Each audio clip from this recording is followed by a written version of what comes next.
সারা বাংলাদেশে যে সব দেওয়ানবাগি চলছে এটাই হচ্ছে জাহেলিয়াত। শুনুন, এই দেশের মাটিতে যা আপনার চলছে ওই চিশতিয়া, নকশবন্দিয়া, মুজাদ্দিদিয়া, এই সব তরিকা জাহেলিয়াত। 1980 সালের জরিপে এই দেশের মাটিতে 2,98,000 পীর আছে। সব পীরের সব তরিকা হচ্ছে জাহেলিয়াত। এই মাইজ ভান্ডারি হচ্ছে জাহেলিয়াত। আশ্চর্য, নারী পুরুষ একাকার হয়ে জিকির করছে। সেই দিন আমরা গেছিলাম নরসিংদী, এটা নজরপুরা, নরসিংদী নাকি নজরপুরা একটা গ্রামে গেছিলাম, নরসিংদী। তো আমরা নজরপুরা থেকে বক্তব্য দিয়ে আসলাম, পাশে গান বাজনা দিয়ে বাদ্যযন্ত্র দিয়ে নারীর বক্তব্য চলছে। নারীর বক্তব্য, নারী গাজাল করছে, বক্তব্য দিচ্ছে, বাদ্যযন্ত্র চলছে। আরে সংসদ ভবনের মমতাজ বেগম ডুবি তবলা দিয়ে জিকির করে। আশ্চর্য। আর কোরআন নাকি 30 পারা নয়, 90 পারা। 30 পারা হচ্ছে জাহেরি আর 60 পারা হচ্ছে বাতেনি। এরই নাম হচ্ছে ধর্মীয় জাহেলিয়াত। একে ঠেকাবে কে? এই জন্য আপনাকে বলি, এই হিফজখানা বন্ধ করতে হবে। যেখানে কোরআন হাদিস শিক্ষার ব্যবস্থা আছে সেখানে হিফজখানা খুলতে হবে। এই ছেলেটাকে আপনি কেন হাফেজ করলেন? এর বয়স হচ্ছে 16 বছর।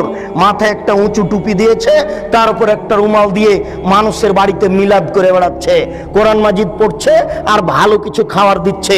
200 টাকা পকেটে দিয়েছে, একবারে খুশি হয়ে গেছে, চিৎকার করে আমার বাপের নামে দোয়া করে চলে আসলো।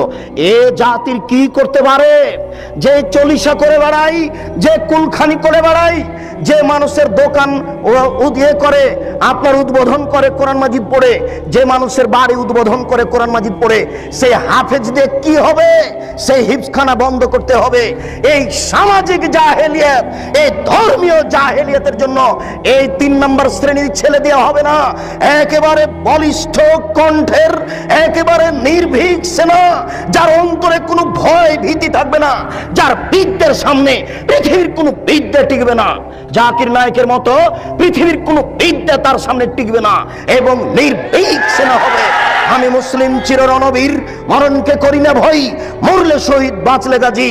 এই কণ্ঠ নিয়ে যে মাঠে নামবে সেই জাতির উপকার করতে পারে, সেই এই সামাজিক কুসংস্কার বন্ধ করতে পারে, সেই এই ধর্মীয় কুসংস্কার বন্ধ করতে পারে। তাছাড়া এইসব হাফেজ দিয়ে কাজ হবে না।